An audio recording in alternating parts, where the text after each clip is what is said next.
to this video about scaffolding. Scaffolding appropriate support for pupils. When planning lessons, teachers should always provide guidance to TAs on how to support individual pupils in lessons. TA support needs to scaffold a pupil's learning and encourage independence within the right level of challenge. Scaffolding includes self-scaffolding, prompting, cluing, modelling, and correcting. The general initial expectation is that pupils self-scaffold. TA should then intervene appropriately when pupils demonstrate they are unable to proceed without support. Self-scaffolding. Self-scaffolding presents the highest level of pupil independence. It involves using strategies they have previously learned, planning how to approach a task, problem solving during the task, and reviewing the success of the task and how they approached it.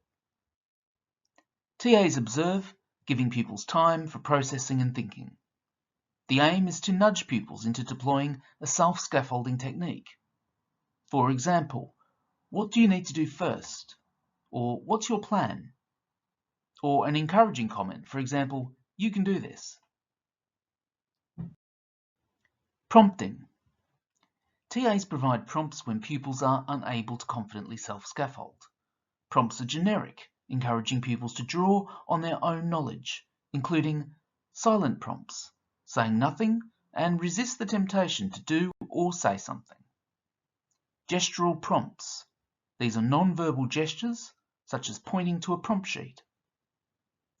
Verbal prompts, designed to get the pupil to think some more and/or providing reassurance. Remember, using generic or not specific language. And physical prompts, typically and more common with younger children, physically guiding the child's hands to complete the task, also known as hand-over-hand assistance. Cluing. Often pupils know the strategies or knowledge required to solve a problem, but they find it difficult to call them to mind. TAs providing cluing support use one or more words that are specific to the task. They start with a small clue, a small piece of information or a hint that will help them work out what to do. They might word them in the form of questions. Modelling. Prompts and clues can be ineffective when pupils encounter a task that requires a new skill or strategy. TAs model by demonstrating to the pupil a part of the task while the pupil actively watches and listens. They then encourage the pupil to try the same step for themselves immediately afterwards, ideally independently. The TA solely observes here. And sometimes they use recasting. This involves repeating or reflecting a pupil's words, but in the correct form. And correcting. Correcting involves the TA providing answers, requires no independent thinking. Occasionally, it is appropriate to do this, for example, to move on to another task or learning point when a pupil is very stuck, or as a tool to redirect the strategy back to modelling.